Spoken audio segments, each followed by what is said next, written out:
평소에도 은혜스러운데 오늘 내기가 은혜스러운지 특별히 은혜스러운 것 같습니다.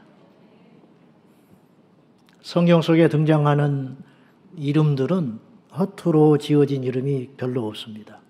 다 이유가 있는데 야곱이라는 인물을 우리는 잘 압니다. 근데 그의 이름이 아주 특이합니다. 뒷발꿈치를 잡았다. 네. 그런 이름을 지을 수가 있는가? 아주 이상한 이름을 지었습니다. 그 사연은 이와 같으니 성경에 있는 바 그의 어미 리브가가 쌍둥이를 임신을 했는데 뱃속에서부터 싸우댑니다. 발을 차고 서로 싸우대니까 고통을 엄마가 받는 거예요. 싸움은 자기들이 했는데 고생은 엄마가 하고 있는 거죠. 우리가 싸우면 하나님이 아파요. 아셨어요? 그런데 이게 얼마나 심각했는지 그냥 지나치지를 못하고 그의 아버지 이삭이 기도를 합니다. 오죽하면. 하나님, 이게 뭡니까? 그랬더니 싸우는 이유가 누가 크냐? 그리고 누가 먼저 나가서 장남이 될 거냐? 이거 가지고 싸우고 있는 거예요.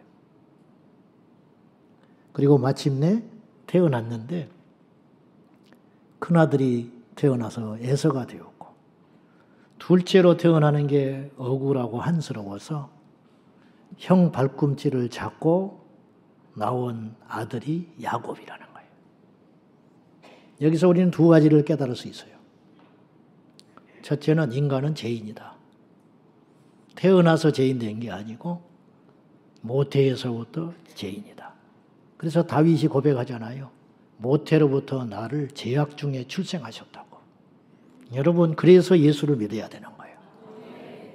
태어나서 나빠졌다면 태어난 상태로 착하게 살면 구원에 이를 수 있잖아요. 근데 인간은 그런 존재가 아니라니까요.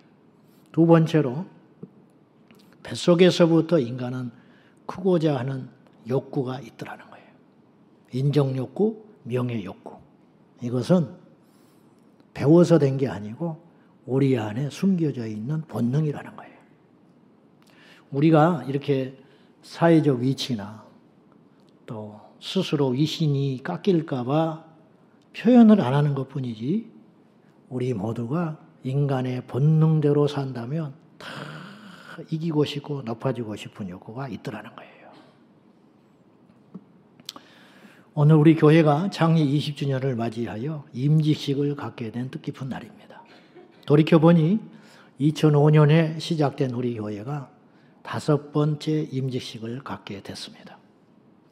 세상에서의 임명식이라고 하는 것은 승진하는 날이고 온 땅에 자기가 높아졌다는 것을 공포하는 날이지만은 교회 임직식은 그렇게만 해석하기에는 뭔가 다 표현할 수 없는 뭔가 의미가 있는 것 같습니다. 예를 들어서 목사 안수를 받습니다. 목사 안수식. 우리가 그냥 축하합니다 그렇습니다. 저도 그랬지만은 그러면 이제 축하를 받는 입장에서 감사합니다 그래요. 근데 한번 따져보면 목사 안수를 받는 게 축하받을 만한 일인가? 한번 생각해 보라는 거예요. 축하받을 일일까요? 어떤 면에서는 귀한 일이죠. 근데 그 의미를 안다면 또 다른 마음이죠. 저는 형편없는 사람이지만 어릴 때 목사가 됐지만은 그 전날 잠을 잘 못 잤어요. 제가 5월 4일 날 99년 5월 4일 날 안수를 받았는데 그 전날 잠을 잘 수 없었어요. 왜냐? 이제 돌이킬 수 없는 거죠. 도망가려면 지금 도망가야 돼. 다리를 잘라버리는 거예요. 돌아갈 퇴로를 막아버리는 거예요. 스스로. 그래서 잠을 잘 수 없었어요. 이제 좋은 목사가 되느냐 형편없는 목사가 되느냐 그건 두 번째 문제고 내 스스로에게 많은 질문을 하고 잠을 못 이룬 적이 있었어요. 선교사를 파송받습니다. 꽃다발을 받습니다.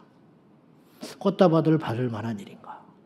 선교지에 가면 죽을 수도 있는데 임직식이 어떤 날입니까? 축하할 일이죠. 주님 앞에 그렇게 특별히 선택을 받았으니까 분명히 축하받을 일입니다. 예수님이 제자들을 찾아가셔서 나를 따라오라. 어때요? 박수 받을 일이에요? 박수 받을 일처럼 보여요. 천국에 가서 12보좌의 주인공이 됐으니까. 근데 또 한편으로 생각하면 제자들이 과연 그 길을 알았다면 그물을 버리고 배를 버리고 따라갔을까? 이건 하나님의 절대적 선택이기 때문에 신비한 힘에 끌려서 갔다고 나는 봐요. 그렇지만 따라갔을 때 그 의미는 몰랐을 거예요. 그러니까 오늘 본문과 같은 철없는 행동이 제자들에게서 나오고 마는 거예요. 우리가 읽었던 이 본문 그 전에 어떤 내용이 있냐면 예수님의 제자들이 서로 다퉜습니다. 야고보와 요한이 주님께서 왕으로 오실 때, 왕이 되실 때 우리를 영의정 자의정 시켜주세요. 그렇게 청탁을 했어요. 미리 부탁을 했어요. 약삭 빠르게. 그걸 들은 다른 제자들이 분노를 냈습니다. 화를 냈어요. 근데 이 화내는 이유가 뭘까? 저런 철딱선이 없는 것이 있나? 그래서 화가 난 게 아니고 선수를 뺏겼다. 야, 우리가 먼저 저렇게 했어야 되는데 저 두 사람의 부탁을 들어줘 버리면 어떡하지? 시기심에서 화를 내고 있는 것이 분명합니다.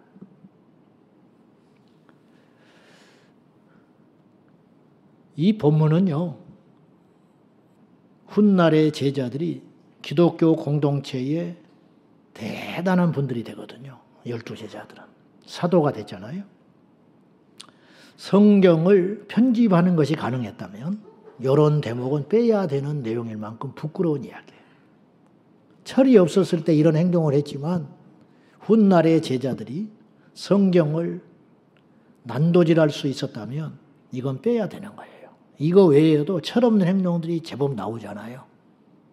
그건 그대로 싫었다는 건 뭘 말하냐면 두 가지를 이야기하는 거예요. 이런 일이 진짜 있었다는 것이고 두 번째는 역설적으로 성경은 손댈 수 없는 절대 진리였다는 사실이에요. 편집이 가능했다면 이런 이야기는 뺐어야 하는 거예요. 근데 남아있다는 건 성경이 진짜 사실을 기록한 책이라는 뜻이에요. 이때만 그러는 게 아니에요. 이런 일이 한두 번 있었던 건 아니에요.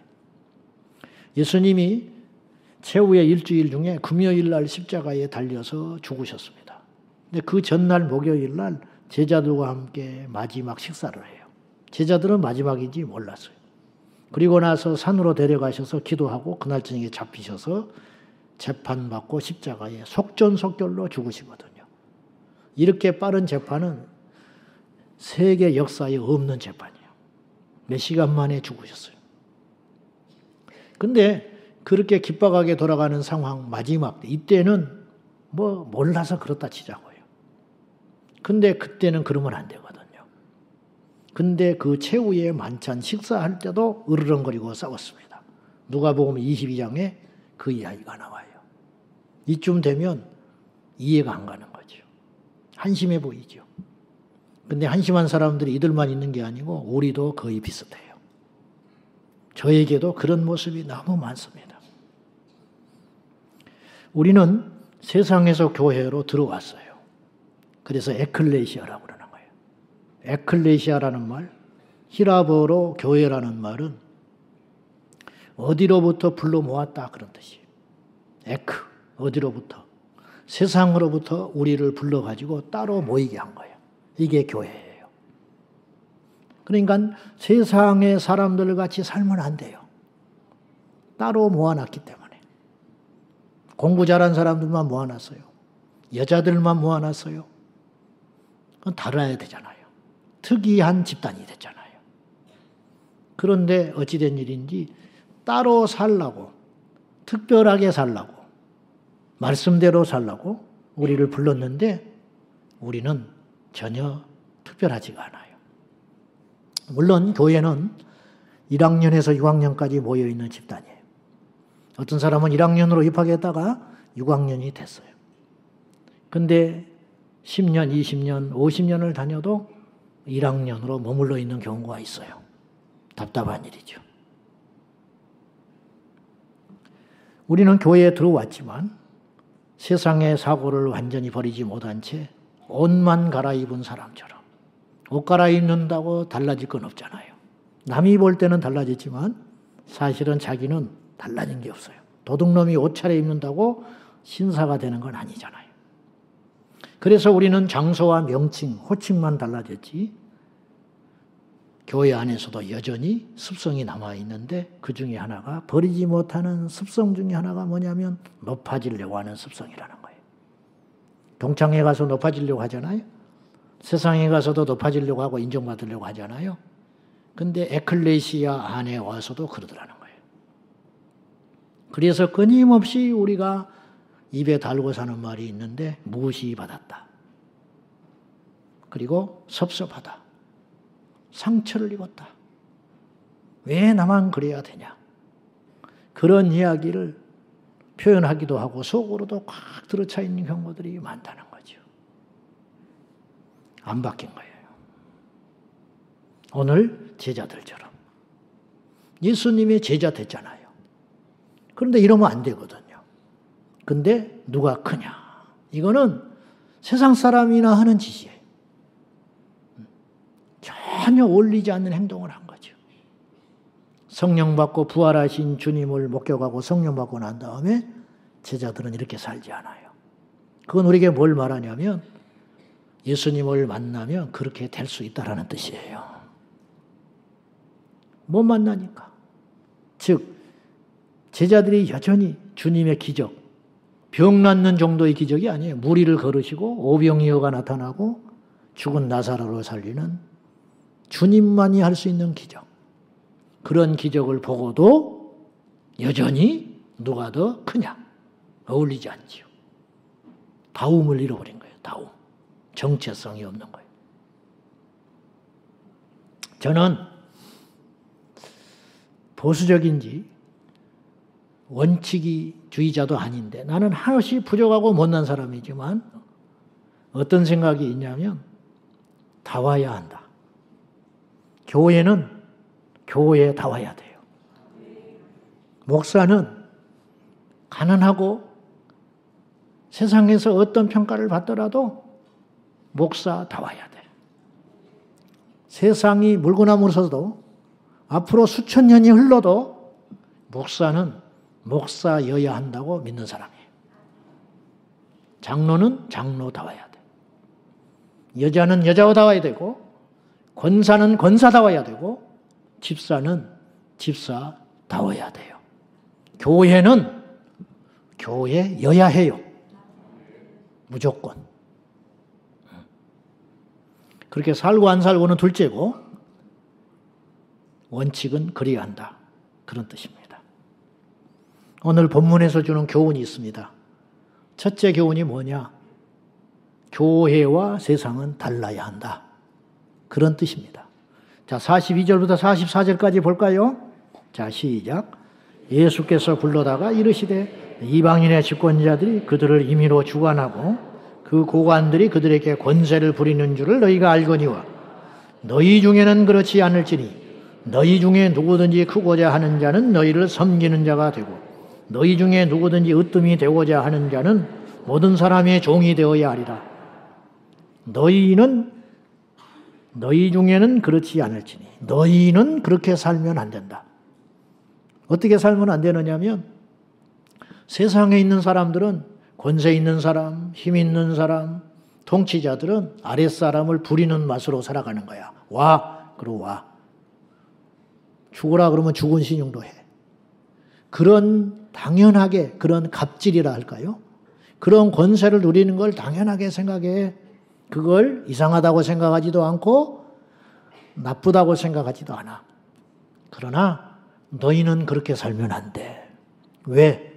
너희는 나의 제자잖아. 나는 그렇게 살고 있지 않잖아. 그런 말이거든요. 성도는 그렇게 살면 안 된다는 뜻이에요. 사람들이 왜 교회를 외면하는지 아세요? 전도를 안 해서? 건물이 낙후돼서? 주차장이 없어서 천만에 교회와 세상에 차이점이 없기 때문에 시간을 들여서 교회에 나올 이유를 못 찾는 것뿐이에요. 전도 안 해도 찾아올 사람은 오게 돼 있어요. 자, 무슨 말이냐? 어쩌다 교회를 나왔어요. 전도를 받아 나왔다든지, 마음이 힘들어서 나왔다든지, 아파서 나왔다든지, 자살을 하려다가 십자가가 보여서 나왔다든지, 여러 사연이 있을 수 있어요. 근데 교회를 좀 다녀보니까 세상과 별 차이를 못 느끼겠어요. 여전히 행세하는 사람이 있고, 텃세가 있고, 파당이 있고, 이거는 직장에서도 일어나는 일이에요. 동창회 가도 그래요. 그래서 동창회 가기 싫어. 있는 것들이 기세를 부리고 그 꼴 보기 싫어서 한두 번 갔다가 안 가는 거죠. 근데 교회 피해서 교회를 왔는데 교회도 그래요. 아, 여기도 내가 설 자리가 없구나. 그래서 예수님은 좋은데 교회를 떠나는 거예요. 다른 것이 없기 때문에. 너희 중에는 그렇지 않아야 한다. 너희 중에서라도 똑똑하고 잘난 사람, 계급을 세워가지고 지배하고 지배받고 그건 아니다. 주님이 그렇게 이야기해 주시는 거예요. 근데 뭐예요? 이 말은 뭐예요? 역설적으로 왜 너희가 똑같이 살아가냐?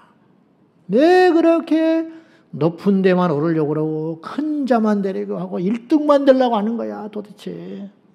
응? 그러면 너희가 세상과 다를 바가 없잖아. 그런 뜻이에요. 제자들이 기도를 안 했습니까?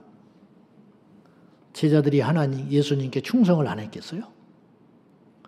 그건 오히려 쉬운 일이에요. 1년 52주 주일 지키는 게 굉장히 어려운 일 같잖아요. 조금 더 어려운 거 금요일 날 철야에 나오는 거.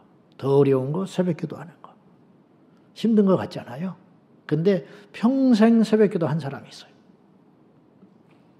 평생 새벽 기도를 했는데 안 달라졌다. 그건 무슨 뜻이냐면 그만큼 달라지는 게 어렵다 그런 뜻이에요. 새벽 기도 평생 하는 것보다 더 힘든 일은 내가 포기되는 것이에요. 근데 주님은 그걸 요구하고 있는 거예요. 너희는 그렇게 살면 안 돼. 보세요. 예수님의 제자들이 귀신 쫓았다니까요. 능력 행한 거예요 지금 이때가. 능력 행하고 돌아와가지고 마가복음 10장 초반에 무슨 일이 있었는지 아시죠? 둘씩 짝지어서 능력 행하고 돌아왔잖아요. 근데 돌아와서 싸우는 거예요. 누가 크냐? 저도 그런 삶을 살고 있고 제 주변에서 그런 경우를 수없이 보고 있습니다. 오늘 주님이 말씀하신 것은 단순한 처세나 윤리에 대한 이야기가 아니에요. 겸손해라, 낮아져야 진정 높아진다. 이런 도덕적 룰은 세상의 책도 많이 있어요. 그런 이야기를 하시는 게 아니고 우리 주님이 무슨 말을 하시냐면 섬기고 낮은 데로 가는 것이 천국에 가면 진짜 높은 사람 되는 거야. 이 말씀을 믿으세요? 근데 우리가 그렇게 살기가 너무 힘든 거예요. 실상 천국에 가면 누가 큰 자가 되겠냐는 거예요. 한번 물어봅시다. 이 땅에서 행세하고 교회 안에서 막 위력을 발휘하고 박수받고 칭찬받고 인정받고 그런 사람이 천국에 가서 큰 자리 높은 자리에 앉을 확률은 없다. 이 땅에서 무시당하고 이름도 없고 별로 알아주지도 않았는데 천국 가니까 주님께서 높은 자리를 준비하셨다가 이리 와. 그리고 여기 앉아서 영원히 살아라. 헛똑똑이 되지 말고 여러분 쓸데없는 것에 욕심 부리지 말고 이 땅에서 몇 년, 몇십 년 잘해야 몇십 년 얻는 영광스러운 자리를 탐하지 말고 이 땅에서 몇십 년 그렇게 막 박수받고 이름 오르내리고 인정받고 스포트라이트 받다가 죽었는데 천국 가니까 생각보다 낮은 곳에 가 있는 거예요. 이건 그냥 하는 소리가 아니고 주님이 그렇게 말하시는 거예요. 지금 그렇게 될 거라는 거예요. 그거는 잘못된 판단이잖아요. 그러면 천국 가서 후회하는 거예요. 아, 내가 너무 어리석은 삶을 살았다. 믿으니까 천국은 갔지요. 그렇지만 그렇게 그 상태로 낮은 상태로 이제 영원히 사는 거야. 목사님 천국이 무슨 계급이 있습니까? 이 세상의 계급은 아니지만 공의로우신 하나님이니까 순교자하고 우리하고 어떻게 똑같이 취급을 받겠어요. 그건 다르다고 분명히 계시록 이야기하셨거든요. 근데 이 땅에서 멸시받고 복음 때문에 예수님 때문에 침뱉음 받고 그런 사람은 이 땅에서는 무시받고 천대받고 가난하고 이름 없이 무시받았지만은 천국에 가니까 주님이 벌떡 일어나시면서 이 자리에 앉아라. 그리고 그 상태로 영원히 사는 거예요. 여러분 어떤 삶을 살고 싶어요? 이래도 높아지고 싶으세요? 이거는 굉장히 위험한 생각이라는 거죠. 위험한 생각. 이 세상의 논리와 법칙과 하나님 나라의 논리 법칙은 완전히 다르다는 거예요. 근데 왜 우리는 자꾸만 높아지려고 하냐는 거예요. 입으로는 주여 주여 하지만 실상은 주인이 안 바뀐 거예요. 내가 주인이에요. 내가 주인이니까 내가 1등 해야죠. 예수님이 주인인 사람은 1등을 안 한다니까요. 예수님이 앞세워서 산다고요. 예수님 앞세워 사는 사람이 이름이 빠지면 어떻고 뭐가 문제가 되겠어요. 독립운동을 했던 민족대표 33인이 독립선언문을 작성하고 발표를 할 때 이름을 실어야 할 거 아니에요. 그때 분위기가 험악했다는 거예요. 누구 이름을 먼저 적을 거냐. 그때 한 분이 답답해서 이렇게 말했대. 울먹울먹 하면서. 여러분, 이 이름이 어떤 이름입니까? 죽는 이름이에요. 먼저 쓰여질수록 빨리 죽는 거예요. 그래도 이름을 먼저 쓰고 싶으세요?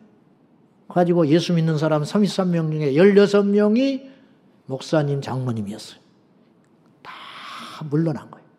그래서 천도교 교주였던 손병희 선생이 일본으로 실게 된 거예요. 그래서 그분만 우리는 기억을 해, 이름을. 포괄적 차별금지법 반대한다, 어쩐다. 집회하고 성명서 내고 이름 빠졌다고 안 와요. 자기 순서 없다고 안 와요. 나는 묻고 싶어요. 그 이름이 어떤 이름인데? 지금이야 이름 올려봤자 세상에서 그냥 욕하고 그렇게 이상한 사람 취급하는 정도로 말지만 꿈에도 생각하기 싫지만 포괄적 차별금지법이 통과됐다. 그러면 그 이름은 어떤 이름이 되겠어요? 혐오주의자, 좌표찍기 해가지고 굉장히 욕먹고 위험한 이름이 될 수도 있는 거예요. 근데 그 이름에 빠졌다고. 섭섭하다고. 무지한 거죠. 어리석은 거죠. 지금 제자들에게 주님이 또 1등 하겠다고 하니까 높은 자리에 오르겠다고 하니까 그러면 내가 너희들한테 이 잔을 줄 텐데 이걸 마실 수 있냐. 그랬더니 뭐라고 그러냐면 1초도 안 기다리고 마시겠다는 거예요. 뭔지를 모르는 거예요. 양잿물이거든 거기에. 이 잔이 어떤 걸 의미하냐면 예수님이 최후의 만찬 때 줬던 잔이에요. 예수의 피의 잔. 그 잔을 주님이 제자들과 나누시고 십자가에 죽으신 거예요. 그 잔은 죽음의 잔이에요. 근데 제자들이 못 알아듣는 거예요. 눈이 뒤집혀가지고. 권세만 누릴 것만 생각하고 그것이 무엇인지도 모른다니까요. 목사가 된다는 게 뭐예요? 장로님이 되신다는 게 뭔데? 집사 시켜놨더니 집만 사고 돌아다니는 거야. 집사라고 집사 준 건 아니잖아. 권사가 뭔데? 독립운동해서 이름 올린다는 게 뭔데? 예수님은 알다시피 이 땅에 존귀한 자리, 대접받는 자리에 오신 분이 아니에요. 가난한 목수의 집에 아들로 오셔서 인류 역사상 가장 손꼽히는 초라한 탄생. 아무리 가난한 사람도 북한에서도 그러지는 않을 거야.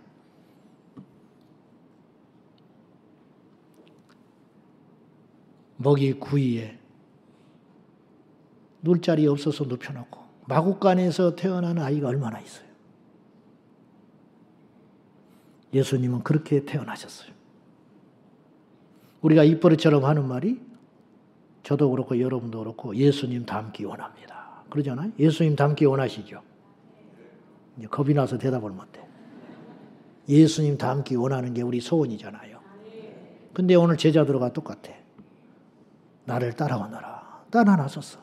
근데 따라 나서는 게 뭔지를 모르는 거예요. 나중에 알게 됐죠. 성령 받고. 주님을 닮는다는 게 뭔지 아세요? 예수님처럼 사는 거야. 그러면 예수님이 능력을 행하고 영광을 받으시고 낙이 타고 들어갈 때 막 박수치고 호산나 찬송하리로다. 그거는 1000분의 10,000분의 1도 안 되는 거예요. 주님의 삶 속에서. 그분은 멸시받으시고 채찍 맞고 침 맞고 조롱받고. 여러분 예수 믿고 침 뱉음 받아보셨어요? 채찍 맞아 보셨어요? 무시 받아 보셨어요? 그러니까 못 견디는 거예요. 젊은 시절에 전철역 앞에 가서 전도지 들고 전도하러 갔는데 누가 지나가면서 나는 지금도 못 잊어버려요. 창동역 4호선 전철역에 가서 전도를 하는데 우깃우깃 해가지고 팍 던져버리더니 침을 탁 땅에다가 뱉어버리는 거예요. 나한테 뱉은 것도 아니야. 20대 초반에. 젊은 혈기로 다리가 부들거려가지고 못 있겠더라고. 그 뒤로 사람을 그 전철역에 가서 전도지를 주는데 떨려서 못 주겠는 거예요. 분해서. 내가 직접 맞은 것도 아니야. 땅바닥에다 침을 뱉었는데 내가 맞은 것 같아. 근데 주님은 직접 맞으셨어요. 침을 맞으셨어요. 우리처럼 힘이 없어서 맞으면 상관없는데 하늘의 영광과 보호자를 가지신 어떤 목사님 표현대로 의하면 별을 갖다가 가지고 구슬치기 했던 분인데 진짜 그런 분이거든. 말씀 한마디로 천지를 만드셨어요. 행성 하나가 구슬과 같은 취급받는 강한 분이 그 주님이 하늘을 보좌 삼고 땅을 발등상, 발판 그렇게 크신 분이 이 땅에 오셔서 침 맞고 채찍 맞고 무시를 받으셨다. 이게 예수님처럼 사는 거예요. 그럼 우리가 그런 일을 만나면 기뻐하고 즐거워하라고 그랬어요. 주님이. 하늘에서 너희의 상이 크다. 근데 우리는 어떻게 된 일인지 그런 일을 만나면 죽으려고 그래. 못 견뎌요. 할렐루야 그래야 되는데 무시를 받았다. 아, 나도 이제 예수님 닮아가는구나. 누가 나를 억울한 소리하고 침을 뱉으면 아, 내 안에 이제 예수님의 모습이 조금이라도 있나 보다. 그래야 되는데 못 견뎌요. 그러니까 말뿐이라는 거죠. 우리가. 저도 그래요. 오늘 임직을 받으신 여러분, 오늘 이제 여러 순서를 맡은 분들이 이런저런 소리 하실 텐데 못다한 소리가 많을 것인데 제가 담임 목사로서 여러분에게 이 말씀을 드리고 싶어요. 임직을 받으실 여러분, 그리고 이미 임직을 받으신 중직자 여러분, 그 자리가 어떤 자리입니까? 첫째, 먼저 죽을 자리입니다.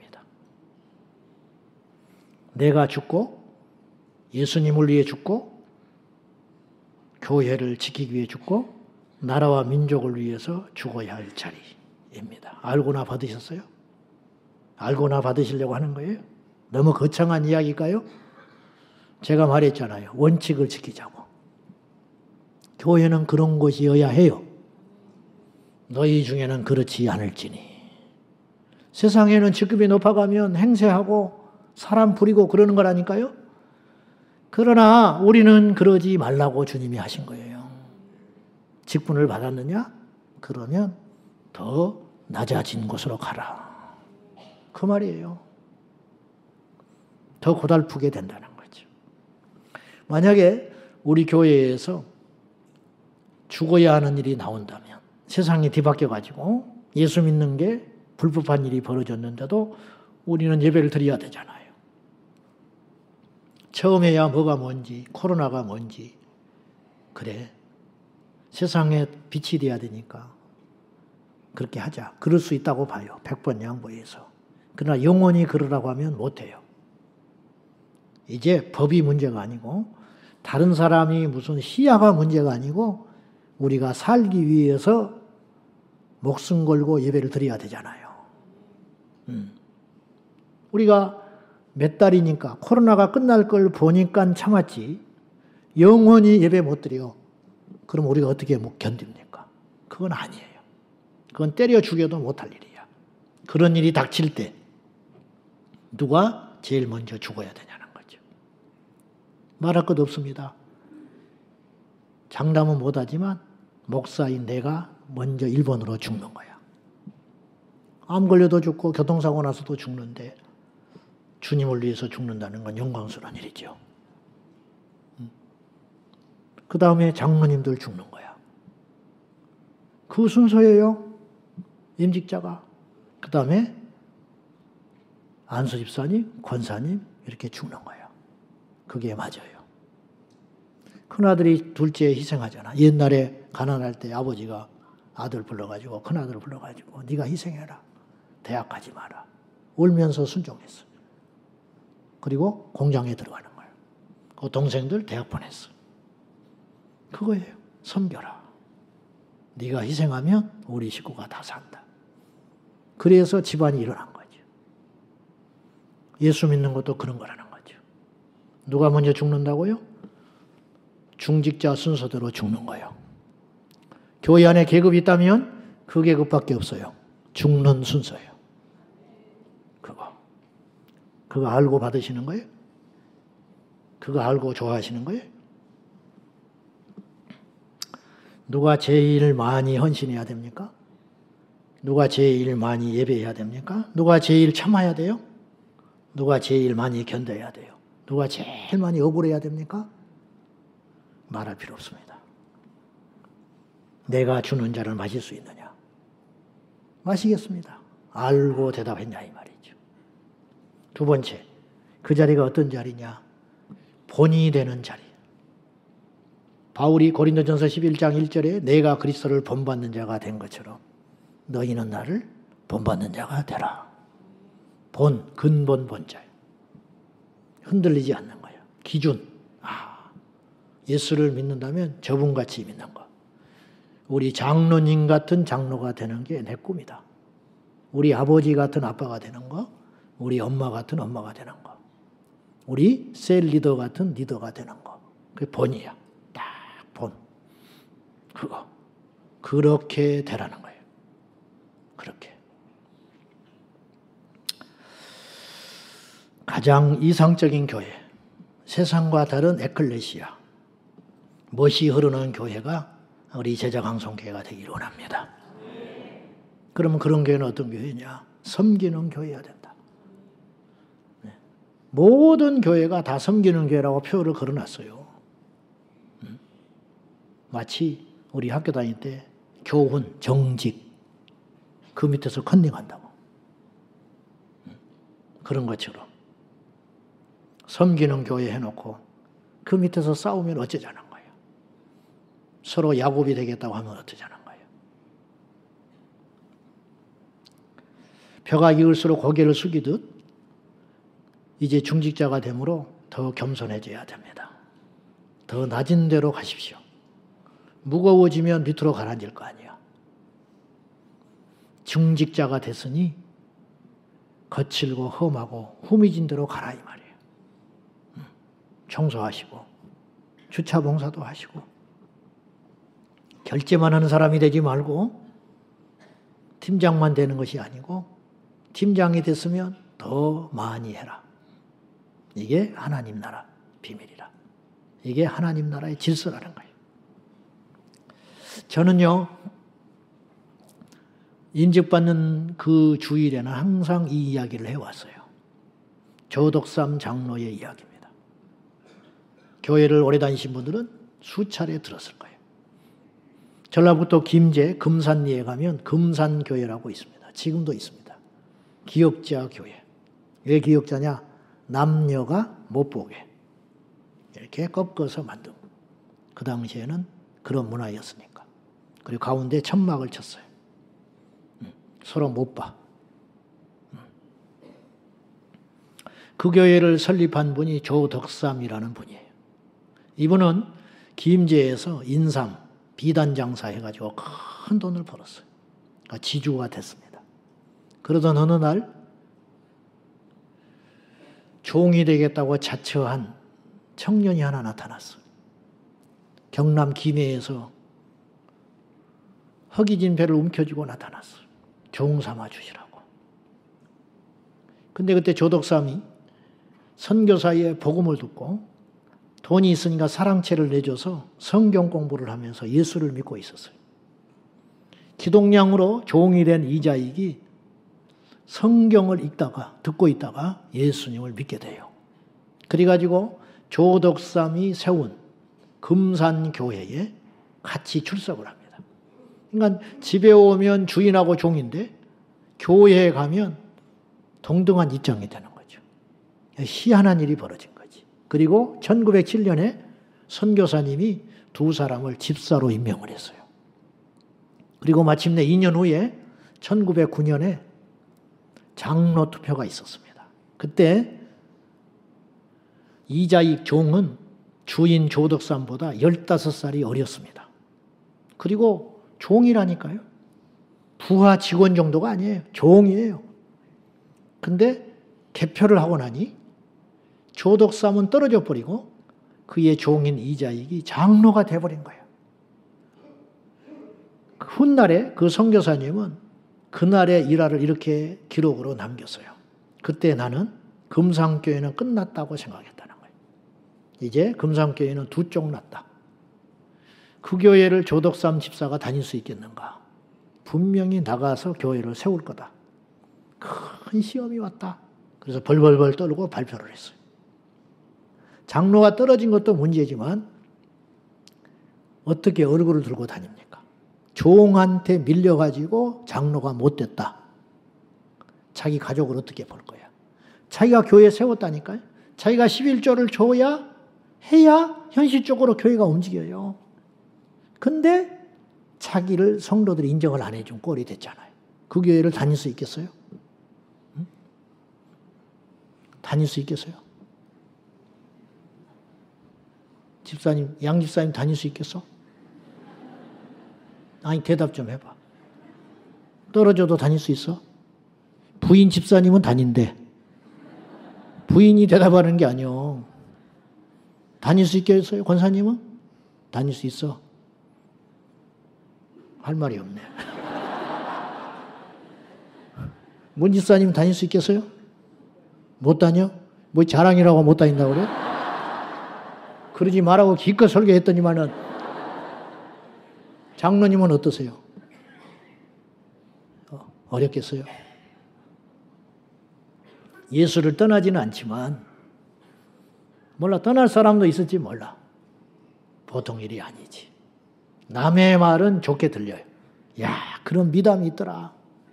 근데 막상 자기가 닥치면 다른 문제예요. 그때 조덕삼 집사님이 발언권을 얻어서 앞으로 나왔어요. 여러분 잘하셨습니다. 무엇으로 보나 우리 이 집사님이 장로감입니다. 저는 오늘부터 우리 장로님을 잘 모시겠습니다. 어떻게 그럴 수가 있어요? 죽었기 때문에 가능한 일이에요. 예수님을 만났기 때문에 가능한 일이다니까요. 그의 이름이 천국에 있기 때문에 가능한 일이라는 거예요. 그리고 그 소문은 삽시간에 번졌어요. 너도 나도 그런 교회를 찾아오기 시작한 거야. 왜? 그런 사람은 없어, 세상에. 그래서 사람들이 전도가 되는 거예요. 그 이야기만 하면 사람들이 숙연해지는 거예요. 그 후대에는 얼마나 큰 복을 받았는지 아세요? 그리고 훗날에 자기 종 이자익 장로를 평양신학교에 보내가지고 목사를 만듭니다. 그리고 자기 교회로 다시 청빙을 해요. 조덕삼 장로님은 안타깝게 쉬운 4살에 돌아가셔요. 근데 그 종되었던 이자익 목사는 우리 교단에 최초로 3번 총회장을 하는 목사가 됐어요. 그 뒤에는 장로님이 계셨죠. 우리가 잘 아는 주기철 장로님은 조만식 장로님은 산정형교회에 자기 제자인 오산학교 교장일 때 학생이었던 주기철 목사님을 모셔오기 위하여 경상도에 내려가서 무릎을 꿇습니다. 우리 교회에 와주십시오. 그리고 부임을 했고 독립운동에 바쁜 어느 날 조만식 장로님이 예배 때 늦습니다. 주기철 목사님이 설교를 하다가 벼락을 쳤습니다. 장로님이 예배를 늦습니까? 서서 예배 드리세요. 자리에 못 앉게 했어요. 고개를 숙이고 울면서 예배를 드렸어요. 자기 스승한테.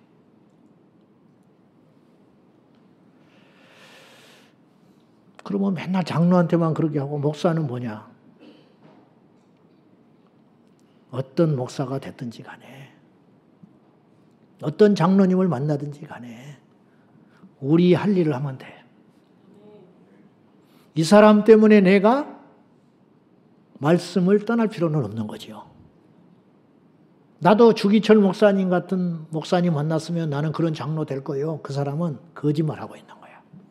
그렇지 않아요. 상대에 따라서 움직이는 건 진리의 복음의 사람이 아닌 거예요. 어떤 경우에도 나는 말씀을 지키는 거죠. 그리고 나머지 결과는 하나님께 맡기는 거예요. 세상이 그러니까 교회가 이래야 됩니까? 그러면 교회가 아니다니까. 남편이 이러니까 나는 이럴 수밖에 없다. 그렇게 말하지 말라니까요. 그거는 핑계에 불과하다는 거예요. 우리는 어찌 됐든 말씀대로 살도록 부름받은 존재라는 거. 우리 제자광성교회는 그런 교회가 됐으면 좋겠어요. 무서운 교회.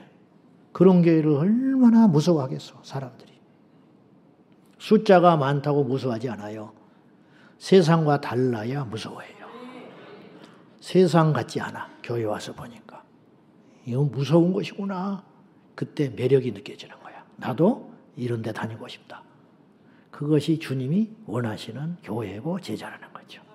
그러기 위해서 그렇게 살라는 게 아니고 주님이 우리에게 본이 되어주시고 명령하셨어요. 너희는 섬겨라. 그리고 나처럼 섬기는 자가 되고 죽기까지 버리는 자가 되어라. 우리가 그 말씀을 받았으니 그리 살기를 원합니다. 기도하겠습니다. 하나님 아버지, 섬겨야 한다 하지만 실천하지 못하는 우리를 보시고 오늘 또 다시 말씀으로 돌아가 예수님처럼 섬기고 예수님처럼 죽는 자가 되게 하여 주옵소서.